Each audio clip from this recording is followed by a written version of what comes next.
느헤미야는 악전 고투 속에서 52일 만에 성벽 공사를 완성하게 됩니다. 말 그대로 속전속결이었습니다. 성벽 공사는 하나님의 뜻에 의하여 시작이 되었고 또 하나님의 은혜 가운데 진행되었지만 그 과정은 결코 순탄하지 않았습니다. 성벽 공사를 방해하는 수많은 어려움들이 있었습니다. 대적들은 유다 백성들을 비웃고 조롱하면서 사기를 떨어뜨리려고 했습니다. 이 전략이 통하지 않자 폭력을 사용하려고 했습니다. 느헤미야는 파수꾼을 세워서 백성들을 지켰고 또 백성들은 한 손에는 무기를 다른 한 손에는 성벽을 쌓음으로써 대적들의 방해를 막아내게 됩니다. 그러자 이번에는 또 내부적인 문제가 발생하죠. 귀족과 관리들이 백성들의 생활고를 악용하여 높은 이자를 매긴 겁니다. 빚을 갚지 못한 백성들은 자녀들을 종으로 내주게 됩니다.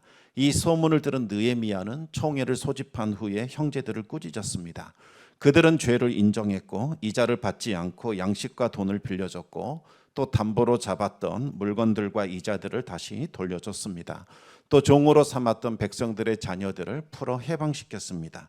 이로써 성벽 재건을 방해하는 외적인 위협과 내부적인 문제점들이 다 극복이 됩니다. 예상보다 빨리 성벽 재건 사업이 마무리가 됩니다. 그러자 대적들은 느헤미야를 제거할 음모를 꾸밉니다. 그러나 느헤미야는 영적 분별력을 가지고 그들의 음모를 간파했고 위험에서 벗어나게 되지요. 우여곡절 끝에 성벽 공사가 완전히 마무리되었습니다. 이로써 이제 예루살렘은 한 도시의 수도로서의 면모를 갖출 수 있게 되었습니다. 하나님을 예배하는 성전이 있고 또 도시를 방어하고 보호할 수 있는 성벽과 성문이 있습니다. 불가능할 것처럼 보였던 일들이 하나님의 은혜 가운데 이루어졌습니다. 느헤미야도 백성들도 모두 다 기뻐하게 됩니다. 그런데 외형적인 모습만 갖추었다고 해서 곧바로 한 나라의 수도로서의 기능을 수행할 수 있는 것은 아닙니다. 해결해야 될 문제들을 여전히 남아 있었습니다. 행정 시스템을 구축하는 문제, 또 부족한 인구를 해결하는 문제가 남아 있었지요. 느헤미야는 이 일을 해결하기 위하여 예루살렘의 총괄 책임자로 자신의 동생 하나니를 세우게 되었고 그를 돕는 자로 하냐니야를 붙여주었습니다. 그리고 성벽을 지키는 지침도 마련했습니다. 예루살렘이 아직 활성화되지 않았기 때문에 백성들의 일과가 본격적으로 시작되는 오전 10시에 성문을 열고 했고 해가 지면 그 성문을 닫게 했습니다. 또 문을 닫은 후에는 성문이 굳게 닫혀 있는지 빗장이 제대로 걸려 있는지 확인하게 했습니다. 또 주민들을 자율방범대원으로 세워서 자기 집 앞에 있는 성벽과 성문을 지키게 했습니다. 주민들은 며칠에 한 번씩 순서를 따라 성벽을 경비하는 임무를 맡게 됩니다. 성벽과 성문을 관리하는 자로 제사장과 또 레위 사람들을 세우게 됩니다. 이로써 예루살렘 성읍은 자체적으로 돌아갈 수 있는 행정 시스템이 갖추어지게 되었습니다. 다음으로 느헤미야는 인구 부족 문제도 해결하게 됩니다. 예루살렘이 황폐한 지 오래되었고 또 오랫동안 성벽이 없었기 때문에 언제나 치안 문제가 발생했습니다. 많은 사람들이 예루살렘을 떠나 다른 곳으로 이주했습니다. 그러다 보니 예루살렘에는 사람들이 거주할 집이 부족했고 그나마 지어진 집들도 다들 형편이 없었습니다. 이대로 지나가게 되면 예루살렘에는 사람이 살지 않는 폐허가 될 가능성이 컸습니다. 느헤미야는 흩어진 사람들을 다시 예루살렘으로 모을 수 있는 계획을 수립하게 됩니다. 느헤미야는 1차 포로 귀환을 했던 4만 3천 명의 명단을 다시 입수하게 됩니다. 그 명부를 보면 예루살렘을 땅으로 유업으로 받았던 자들의 이름이 나오게 됩니다.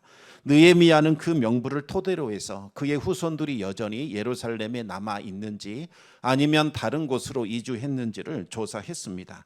또 다른 곳에 이주한 자들은 어느 곳에 살고 있는지를 파악하게 했고 이제는 예루살렘이 성벽도 성문도 완전히 구비되었으니 더 이상 치안 문제는 없다 이러면서 그들로 하여금 돌아올 수 있도록 했습니다. 이로써 느헤미야는 인구 부족 문제도 해결하게 됩니다. 하지만 이것으로서 예루살렘의 모든 문제가 다 해결된 것은 아니었습니다. 이제 가장 중요한 문제 하나가 남아 있었습니다. 그것은 바로 무너져 내린 신앙을 다시 회복하는 일이었던 거지요. 예루살렘이 왜 폐허가 되었습니까? 그 이유는 유다 백성들이 하나님을 거부하고 떠났기 때문입니다. 하나님께서 유다 백성들에게 주신 땅은 폐허가 아니었습니다. 젖과 꿀이 흐르는 복된 땅, 아름다운 땅을 그들에게 주신 거지요. 그런데 그 땅이 유다 백성들을 토해낸 겁니다. 왜 그랬을까요? 유다 백성들이 약속의 땅을 떠나 제국의 포로가 되어 유리방황하는 인생을 살게 된 그 이유가 과연 무엇이었을까요? 유다 백성들은 탐욕과 향락에 빠져 하나님을 버렸고 자신의 욕망과 쾌락을 충족시켜줄 우상을 음란하게 섬겼습니다. 이방인들의 악하고 패역한 문화와 간습이 우상 숭배와 함께 그 거룩한 땅으로 들어오게 된 겁니다. 그리고 온갖 죄악이 그 거룩한 땅을 완전히 오염시켜 버렸습니다. 결국 거룩한 땅은 유다 백성들의 죄악을 견디지 못했고 그들을 다 토해내게 됩니다. 예루살렘의 진정한 제거는 바로 말씀이 바로 세워지는 것, 하나님의 말씀이 백성들을 통치할 때 완성된다는 것을 알고 있었습니다.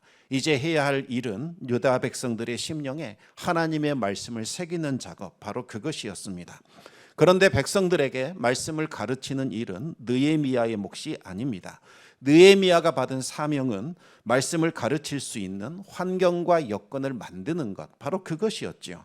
예루살렘이 하나님을 경외하고 예배하는 도시가 될 수 있도록 인프라를 구축하는 것, 이것이 느헤미야가 받은 사명입니다. 백성들에게 말씀을 가르치는 것, 그것은 에스라가 해야 할 사명이었습니다. 에스라는 이 일을 위하여 13년 전 페르시아에서 파송되어 왔습니다.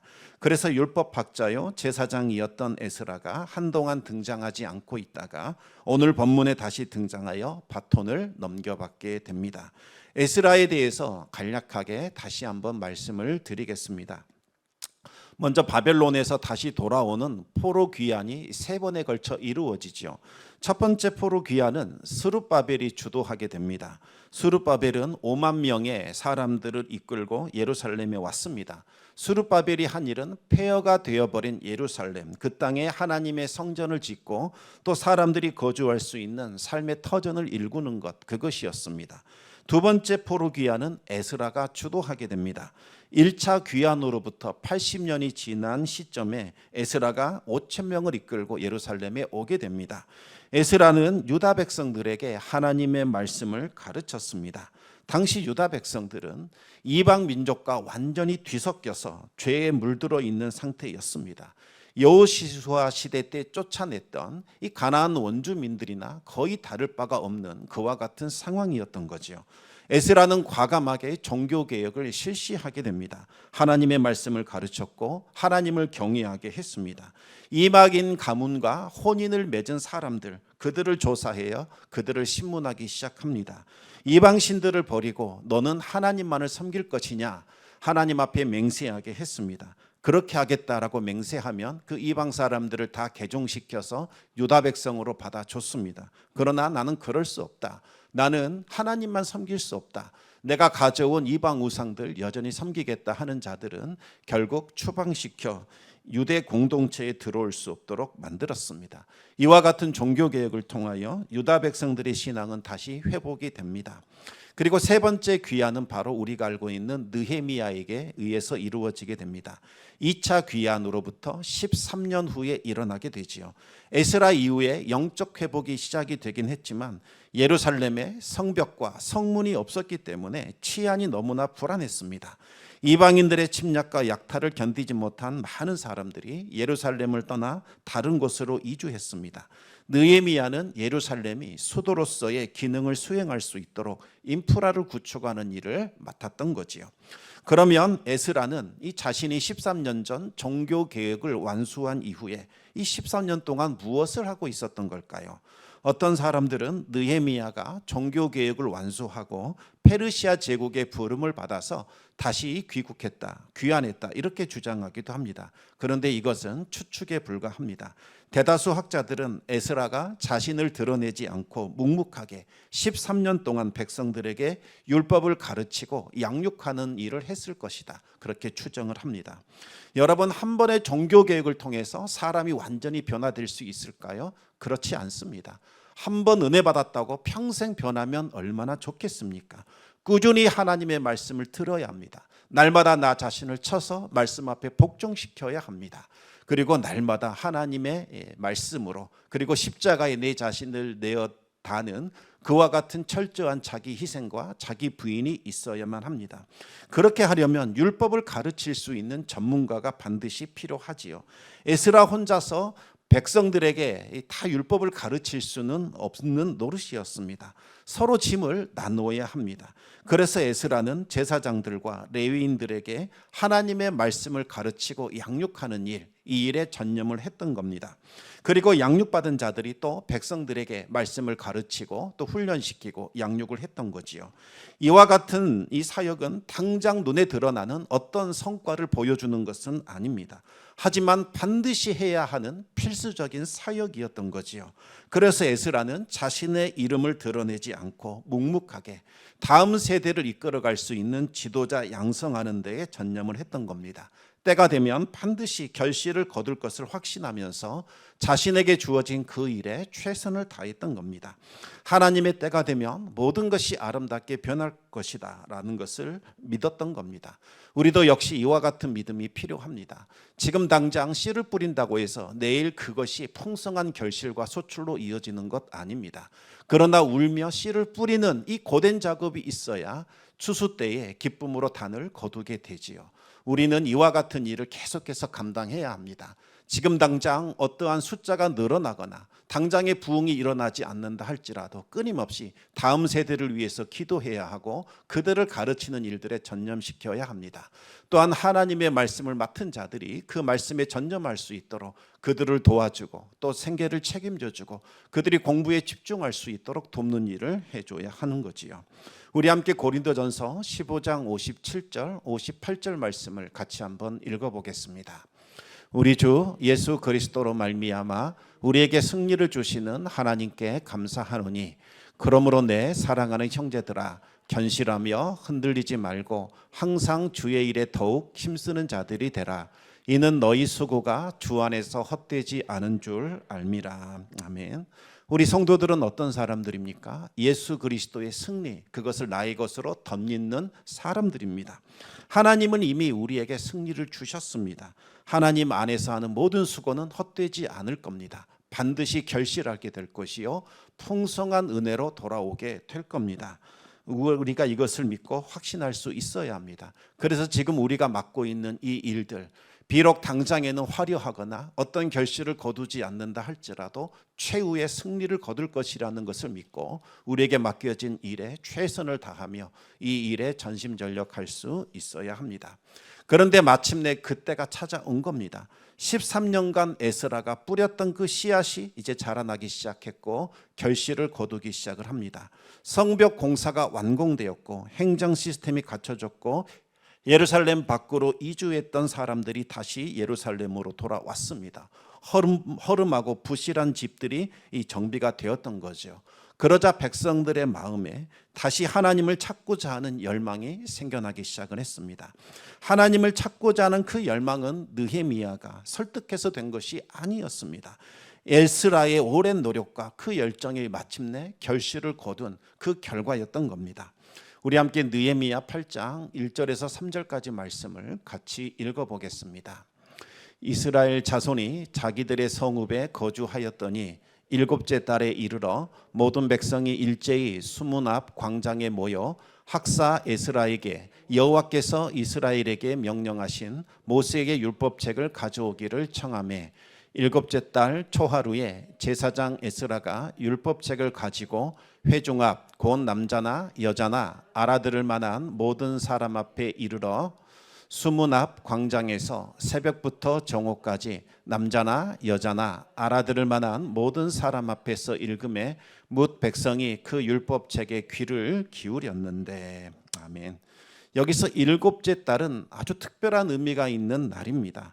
7월은 유대인의 달력으로 치면 1월입니다. 새해가 시작되는 바로 그 달이죠. 7월 초하루면 1월 1일입니다. 유대인들은 이날을 나팔절로 지키고 있습니다. 새해 첫날을 알리는 나팔을 불었기 때문에 나팔절이라고 부르는 거지요. 유대인들이 나팔절을 맞이할 때 하는 인사가 있습니다. 그 인사가 무엇일까요? 당신의 이름이 생명책에 기록되기를 원합니다. 이와 같은 인사를 했습니다. 왜 갑자기 생명책이 등장하는 걸까요? 유대인들은 새해 첫날 나팔 소리가 들리면 하늘에서는 세 개의 책이 동시에 열린다라고 믿었습니다. 생명책, 심판책, 그리고 중간책, 이 세 개의 책이 열린다는 겁니다. 생명책에는 누구의 이름이 기록되어 있을까요? 당연히 생명받을, 구원받을 사람, 영생을 받을 사람의 이름이 기록되어 있습니다. 그러면 심판책에는 누구의 이름이 기록되어 있을까요? 하나님의 심판과 형벌을 받은 악인들의 명단이 여기에 기록되어 있습니다. 문제는 이 중간책입니다. 중간책에 기록된 사람들은 의인도 아니고 악인도 아닌 애매한 사람들, 이들의 이름이 기록되어 있다라고 믿었습니다. 이들은 이제 나팔절이 되면 10일 동안의 유예 기간을 받게 됩니다. 이 기간 동안 그들이 회개하고 선을 행하고 구제하게 되면 이들의 이름은 생명책으로 옮겨가게 됩니다. 따라서 이 10일 동안 부지런히 자신의 죄를 회개하고 선행함으로써 자신의 이름을 중간책에서 생명책으로 옮겨야 합니다. 만약 이 기간 동안에 생명책으로 이름이 옮겨지지 않으면 중간책에 있던 사람들이 다 이 심판의 책으로 이름이 옮겨지게 되는 거지요. 그래서 나팔절이 시작이 되면 유대인들은 회개하면서 선행과 구제에 힘을 썼습니다. 그리고 이제 10일이 지나 마침내 속죄일이 되면 모든 책이 다 닫히게 됩니다. 생명책에 기록되지 못한 사람들은 심판을 받게 됩니다. 이 나팔절의 나팔 소리는 이제 하나님의 심판의 때가 다가왔으니 정신을 차리고 회개하라, 그것을 알리는 경고의 소리였습니다. 유대인들은 이 나팔절부터 10일 되는 속죄일까지의 10일을 경외의 날이다, 이렇게 불렀습니다. 이 기간 동안에 지난해에 잘못했던 모든 일들을 바로잡았고 잘못한 사람들을 찾아가서 용서를 구했습니다. 그리고 구제와 선행을 힘을 썼지요. 그래야 은혜를 받아 마침내 이 속죄일, 10일이 되는 이 속죄일에 참여할 수 있었던 겁니다. 속죄일은 아주 중요한 날입니다. 이 속죄일은 지난해 저질렀던 모든 죄와 허물과 부정한 것과 저주를 다 씻어내는 날이기 때문입니다. 속죄일을 잘못 보내게 되면 그대로 남아있게 되지요.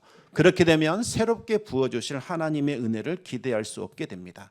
속죄라는 말이 무슨 뜻입니까? 죄를 속하여 준다, 죄를 덮어준다, 누군가에게 대신 짊어지게 한다, 이런 의미가 있습니다. 그날에 하나님께서 유다 백성들의 죄를 문제 삼지 않고 희생 제물에다 그들의 죄를 다 덮어 쓰는 그와 같은 깨끗하게 하는 일들이 바로 이 속죄일에 일어나게 되지요. 유다 백성들이 마침내 우리가 이 나팔절을 지키자 이렇게 결단했다는 것은 이제 그들이 하나님 앞에서 다시 한번 신앙을 새롭게 하고 하나님 앞에서 새로운 출발을 하겠다는 결단을 했다는 뜻입니다. 그런데 여러분, 새로운 출발은 언제 시작될까요? 오늘부터 새롭게 시작하겠다, 결심하는 것에서부터 시작되는 것 아닙니다. 하나님의 말씀, 바로 여기에서부터 시작이 되는 거지요. 그래서 백성들은 에스라에게 율법책을 읽어달라고 요청을 했던 겁니다. 당시 율법책은 양피지로 만든 두루마리 책이었는데 집 한 채보다 훨씬 더 귀했고 공동체에 딱 하나 보관되어 있었다고 합니다. 나팔절이 되자 유다 백성들은 전부 다 수문 앞 광장으로 모이게 됩니다. 성전에 모이는 것이 아니라 수문 앞에 있는 넓은 광장에 모인 이유는 성전 안에는 오로지 남자들만 들어갈 수 있었고 또 많은 사람들이 모이기에는 비좁았기 때문에 가장 넓은 지역인 수문 앞에 있는 그 광장에 모였던 겁니다. 새벽부터 남자, 여자 또 알아들을 만한 모든 사람들이 모였습니다.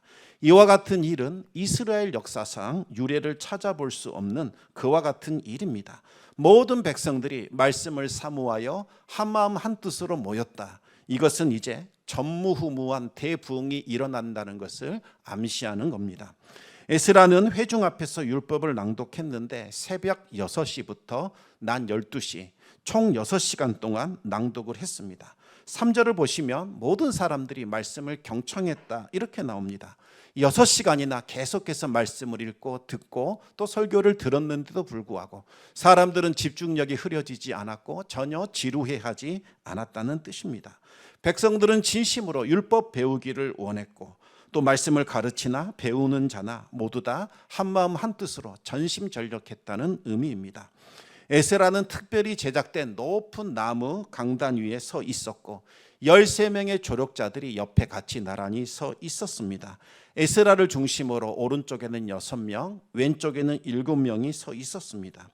이들이 누구일까요? 바로 에스라에게서 13년간 말씀을 배웠던 제사장들과 레위인들이었습니다. 말씀을 들으러 모인 사람들이 많았기 때문에 매우 높은 단 위에 에스라를 중심으로 해서 13명이 나란히 서 있었던 겁니다. 그런데 당시에는 스피커도 없었고 마이크도 없었습니다. 그런데 어떻게 그 큰 회중이 에스라가 낭독하는 말씀을 알아들을 수 있었을까요? 바로 그 역할을 13명의 조력자들이 했던 겁니다. 에스라가 율법을 낭독하면 13명의 조력자들이 한마음 한뜻이 되어 한 목소리가 되어 우렁차게 그 말을 따라 읽었던 겁니다. 13명의 소리가 공명을 일으켜서 크게 증폭이 되었고 저 멀리까지 전달할 수 있었던 겁니다. 단상에 있는 낭독자들이 율법의 어느 부분을 낭독한 후에 잠시 멈추게 됩니다. 그러면 그 시간을 통해서 회중들 사이에 있었던 레위 사람들이 백성들을 소그룹으로 모아놓고 방금 낭독되었던 그 율법이 어떤 의미인지 어떤 뜻인지를 해석해 주기 시작을 합니다. 그러면서 말씀의 뜻을 백성들이 깨달을 수 있었습니다. 여러분, 말씀을 많이 읽는 것, 그것도 중요하지만 더 중요한 것은 말씀의 뜻이 무엇인지를 분별하고 깨닫는 것, 바로 이것이 더 중요하지요. 말씀을 깨닫지 못한다면 말씀을 읽어도 전혀 이해할 수 없고 자신의 영적인 생활에 도움을 받을 수 없습니다. 에스라가 일어서서 두루마리 책을 펼치게 되면 앉아있던 회중들이 다 일어나서 선체로 그 말씀을 들었습니다. 왜 일어났을까요? 바로 하나님의 말씀 앞에 서 있습니다. 하나님께 최고의 경배와 존경을 포하기 위하여 다들 일어난 겁니다. 그들은 경외심을 가지고 일제히 일어나 에스라가 낭독해주는 말씀을 경청했습니다. 그리고 말씀을 읽는 도중에 하나님을 송축하라는 말씀이 나오면 그들은 두 손을 들어 아멘, 아멘 이렇게 외쳤습니다. 하나님의 그 말씀에 전적으로 동의합니다. 그리고 그 말씀대로 이루어지기를 원합니다. 그 말씀대로 살겠습니다. 그와 같은 고백과 결단을 그들이 나타낸 거지요. 또 말씀 봉독이 끝나고 쉬는 시간이 되면 백성들은 자리에 앉았습니다. 그리고 방금 들었던 말씀이 어떤 의미인지를 또 깨닫고 배우는 시간을 갖게 되지요. 회중 가운데 있었던 레위 사람들이 백성들을 다시 소그룹으로 모아서 그들에게 낭독된 말씀이 어떤 뜻과 어떤 의미인지를 알려주었습니다. 그러면서 너희들은 하나님 앞에서 이렇게 살아야 한다. 삶의 자세와 삶의 방향과 삶의 지침을 일깨워줬습니다. 이와 같은 말씀 사경회가 무려 6시간이나 계속해서 반복이 된 겁니다. 여러분, 하나님의 말씀은 능력이 있습니다. 하나님의 말씀을 진심으로 경청하고 또 하나님의 말씀을 진심으로 깨닫게 해주자 백성들의 마음에 큰 변화와 감동이 일어나게 됩니다. 우리 느헤미야 8장 9절 말씀을 같이 읽어보겠습니다. 백성이 율법의 말씀을 듣고 다 우는지라. 총독 느헤미야와 제사장 겸 학사 에스라와 백성을 가르치는 레위 사람들이 모든 백성에게 이르기를 오늘은 너희 하나님 여호와의 성일이니 슬퍼하지 말며 울지 말라 하고. 아멘. 여러분, 백성들이 하나님의 말씀을 받아들이고 그 말씀이 심령에 들어오기 시작하자 흐느껴 울기 시작을 합니다. 죄를 깨닫게 된 겁니다.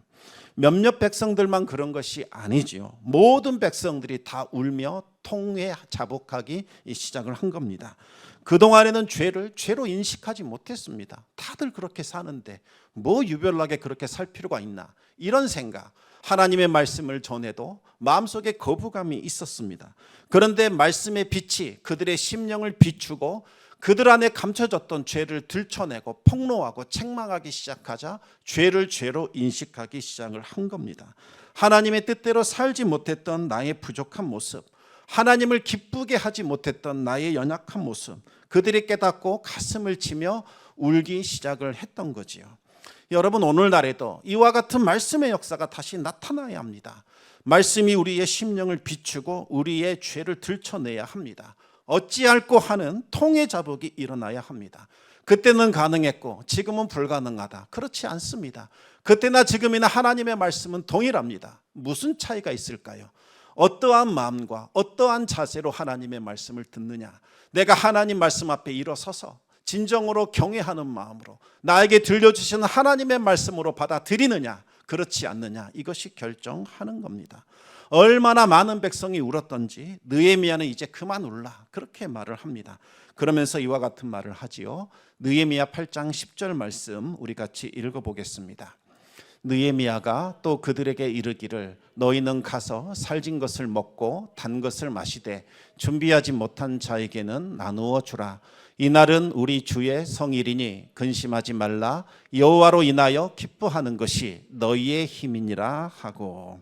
여러분, 회개가 뭘까요? 가슴 치며 우는 것, 슬퍼하는 것, 또 눈물을 흘리는 것, 이것이 전부가 아닙니다. 나 회개했다, 나 울었다, 나 실컷 울었고 나 많이 잘못 깨달았다. 여러분, 이것이 진정한 회개의 결과는 아닙니다.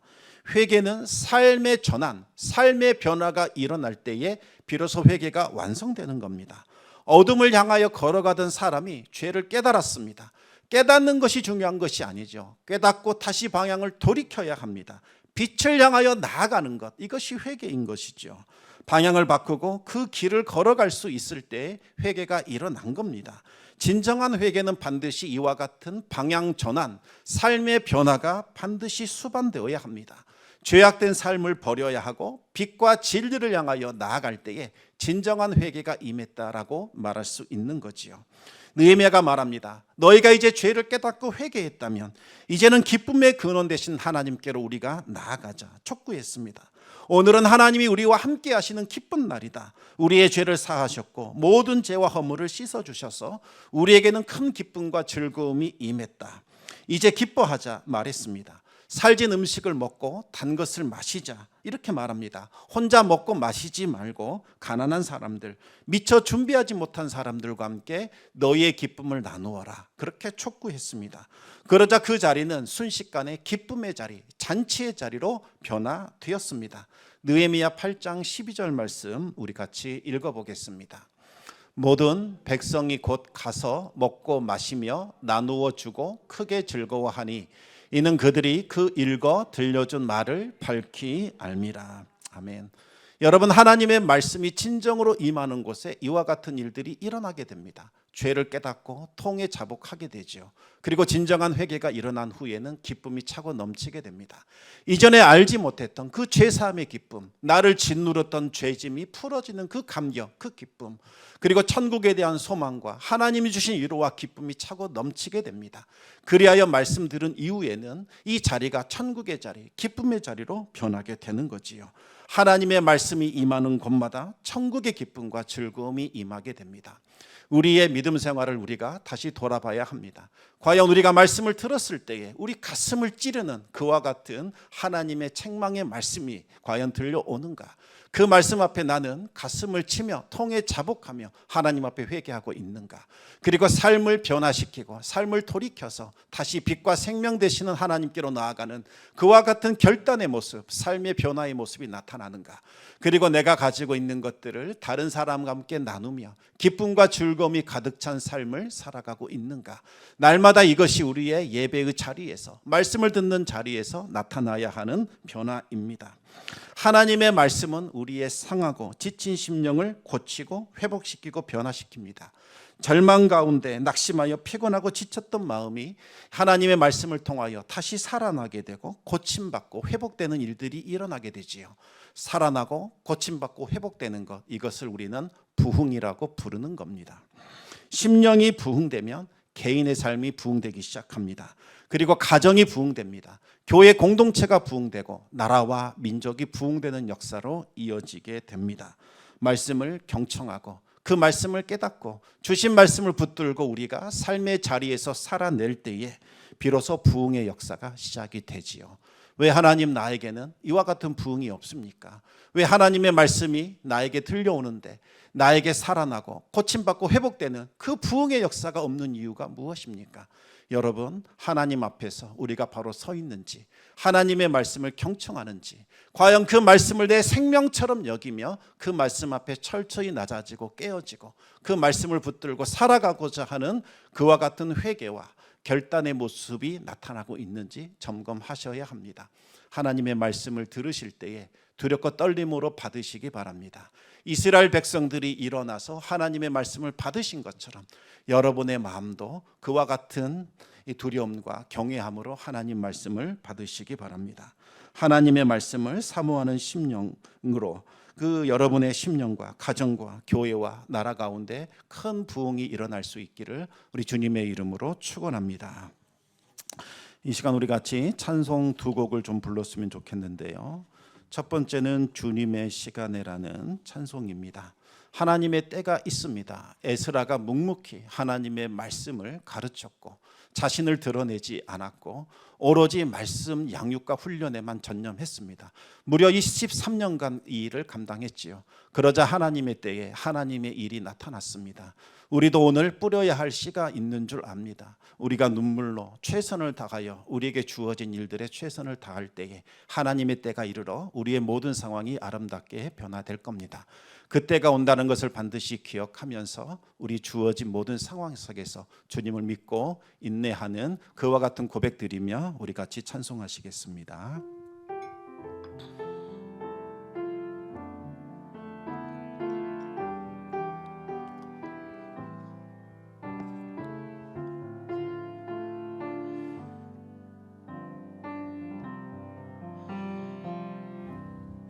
주님의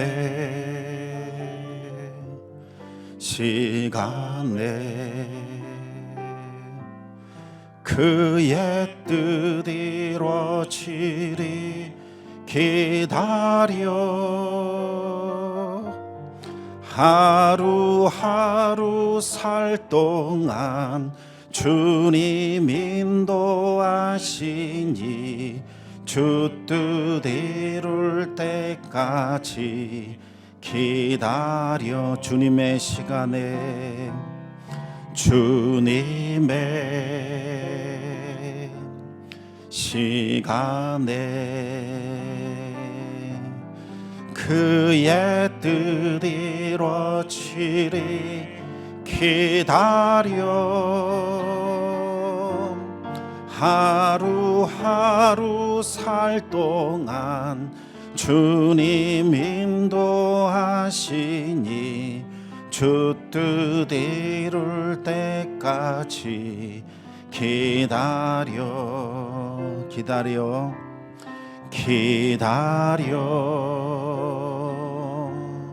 그때를 그의 뜻 이루어지리 기다려 주의 뜻 이루어질 때 우리들의 모든 건 아름답게 변하리 기다려. 아멘.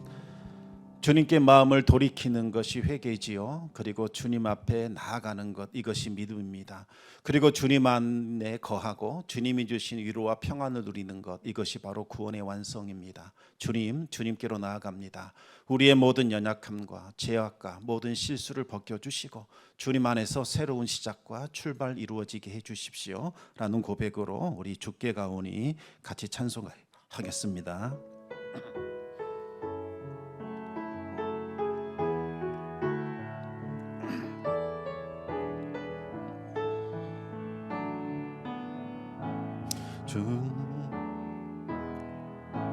주께 가오니 날 새롭게 하시고 주의 은혜를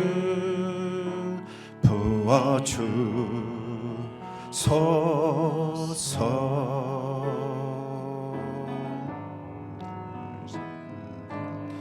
내 안에 발견한 나의 연약함 모두 벗어지리라. 주의 사랑으로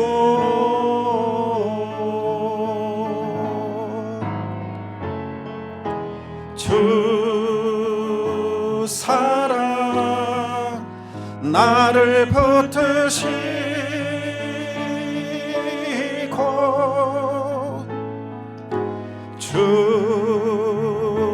곁에 날 이끄소서.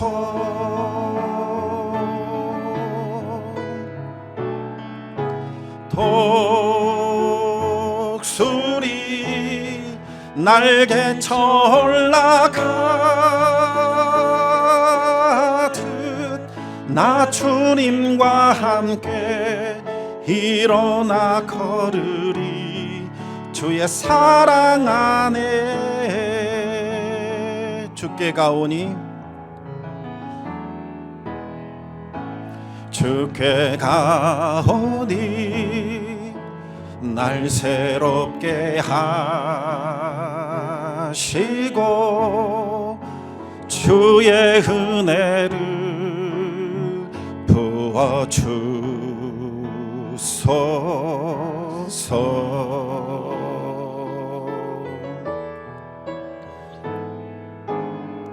내 안에 발견한 나의 연약함 모두 벗어지리라. 주의 사랑으로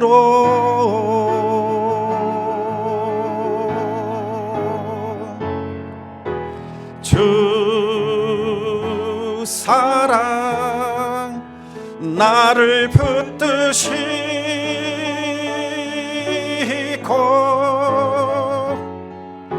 주 곁에 날 이끄소서.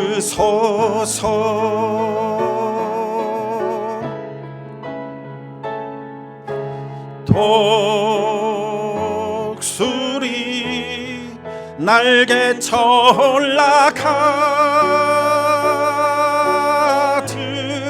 나 주님과 함께 일어나 걸으리. 주의 사랑 안에 나의 눈 열어 나의 눈 열어 주를 보게 하시고 주의 사랑을 알게 하소서.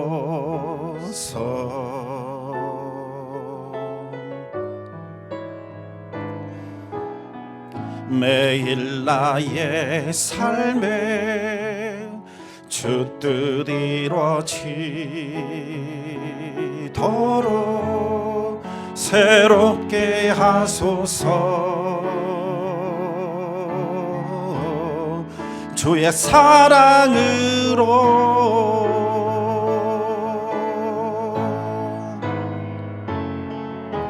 주 사랑 나를 붙드시고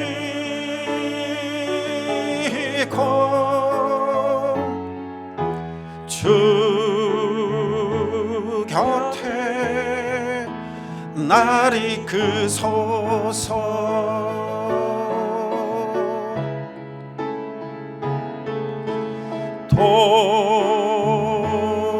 독수리 날개쳐 올라가듯 나 주님과 함께 일어나 걸으리. 주의 사랑 안에. 아멘. 이 시간 우리 말씀 기억하며 또 우리 불렀던 찬송의 고백을 기억하며 함께 기도하는 시간 갖겠습니다. 하나님,